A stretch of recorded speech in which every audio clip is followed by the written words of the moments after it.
3 months after the tragic incident that took place in the school basement, Mr. Burton finally found Jimmy's penis and surgically sewed it back on with broken meth syringes and his jar of smegma. Ah, fully functional, but a bit blue, Mr. Burton said as he gazed at the rotten, maggot-infested remains of Jimmy's penis. It was oozing smelly yellow liquid. Then there was a knock on the door, and Jimmy quickly put his pants back on as Mr. Burton answered the door.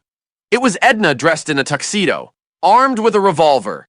She shot Mr. Burton in the head, killing him instantly. Jimmy screamed, "No!" Then, Edna, using her entire arm, dug into her vagina and took out a slimy purple glob and flung it into Jimmy's mouth.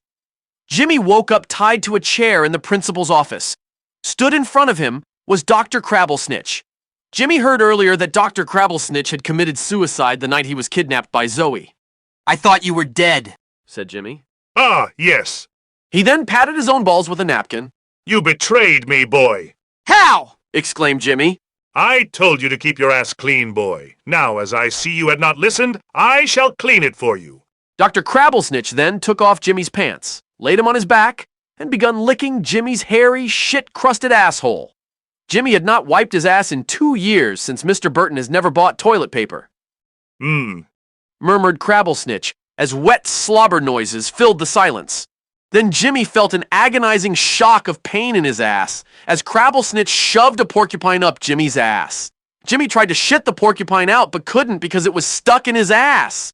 So he shit out shards of bloody quilly shit into Crabblesnitch's mouth. Dr. Crabblesnitch started screaming as Jimmy started shitting out porcupine quills at sonic speed, hitting Crabblesnitch in the face and eyes. Then Jimmy's ass fucking exploded, sending porcupine quills in every direction. Dr. Crabblesnitch lay there, covered in shit, blood, and quills, breathing his last breaths. Jimmy's anus was numb. Jimmy limped out of the office, his anus still leaking blood.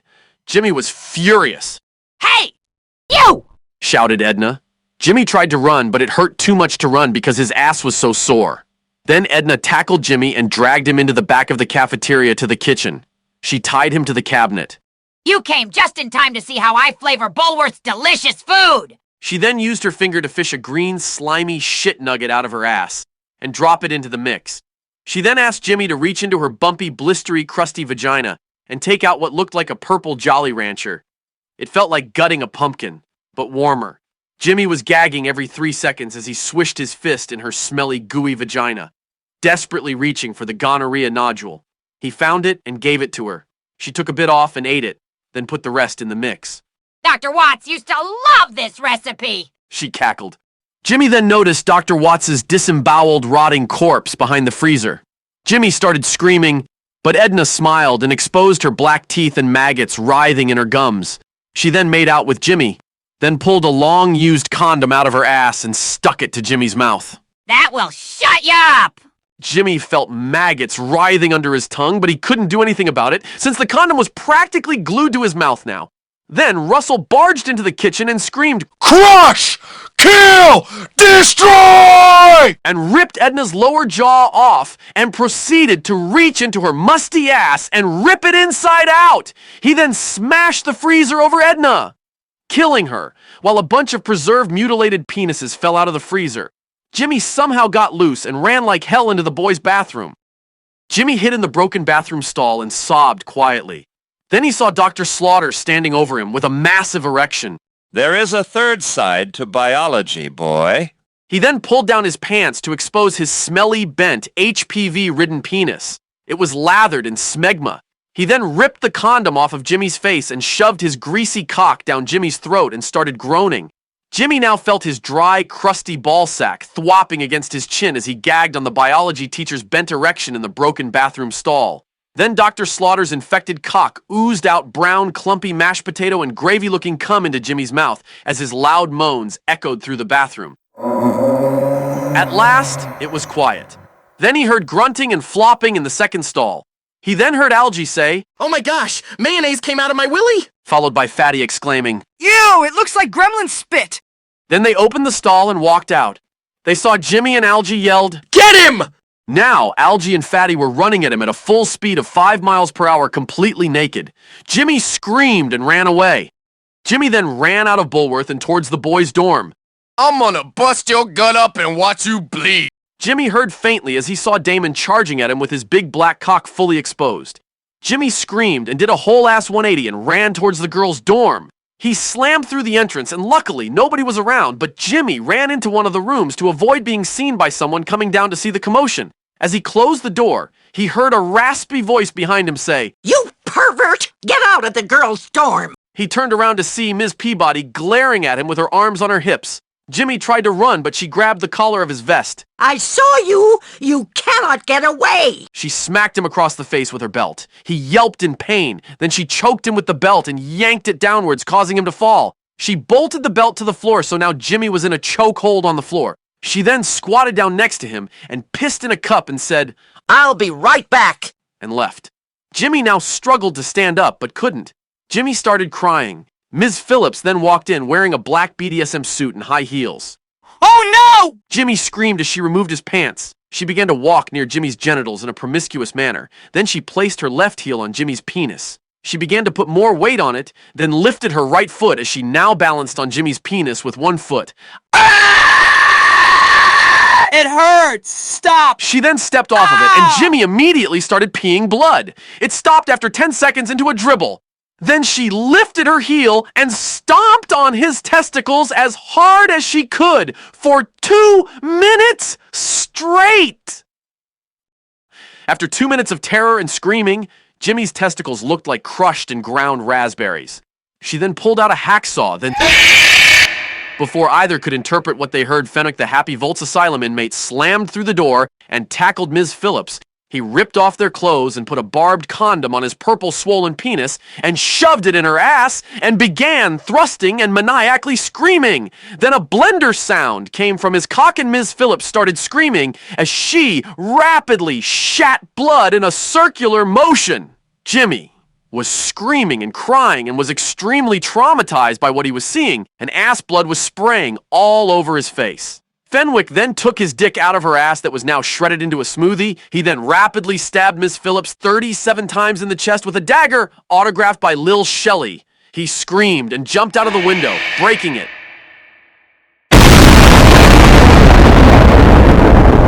The sound of multiple females screaming filled the entire girls' dorm. Miss Peabody then walked in visibly angry and tense. "Oh, that does it!" She snapped. She then squatted down over Jimmy's face and began leaking her brown tea looking piss directly into Jimmy's mouth. Jimmy gargled in her urine and eventually had no choice but to swallow it. Ms. Phillips's hacksaw then fell off the bed and cut Jimmy free of the belt around his neck. Jimmy ran into the hallway to see mass destruction. The walls and ceiling have fallen, and there were burn marks and blood everywhere, and the mangled, shredded corpses of Gloria Jackson, Melody Adams, Karen Johnson, and Angie N.G. Melody's skull had caved in, and brain matter was leaking out of her ear.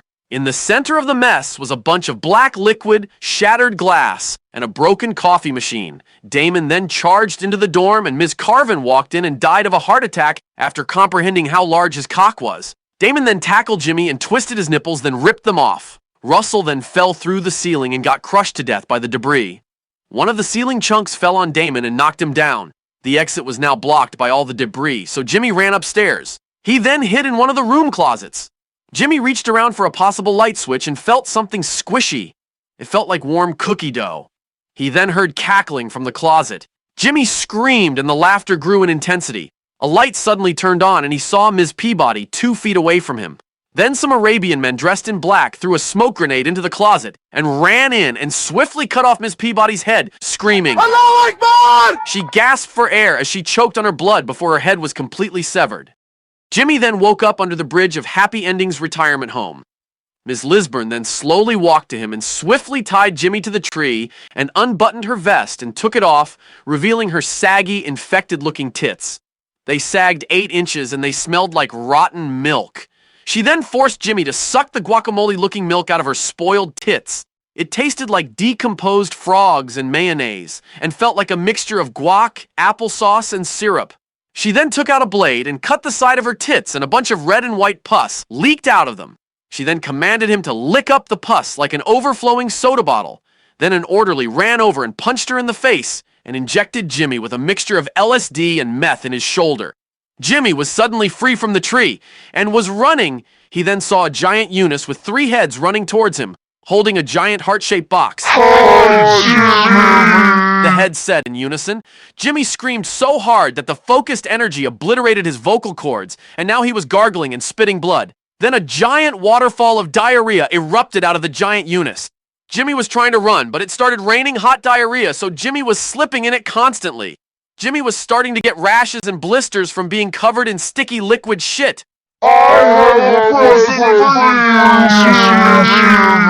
Jimmy began quietly but frantically crying. The giant Eunice opened the box, and in it was Damon, but his cock was 10 times bigger. I'm gonna rip out your heart and feed it to you. He shouted as he began charging towards him.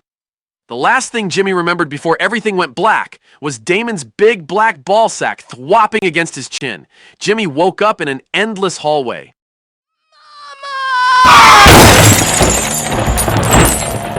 Jimmy caught a glimpse of Pedro before it got crushed to death by a 2007 Silverado Classic that slammed through the wall. Jimmy then realized Lil Shelly's Kneecap Chills was playing on repeat throughout the hall.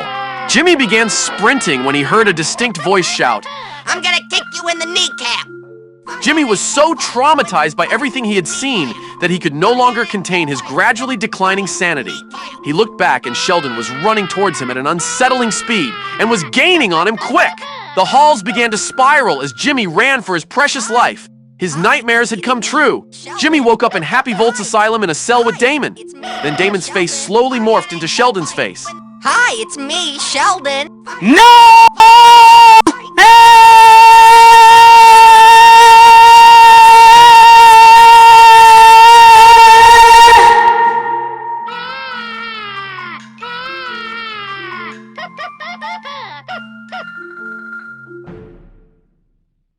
I didn't tell you to stop!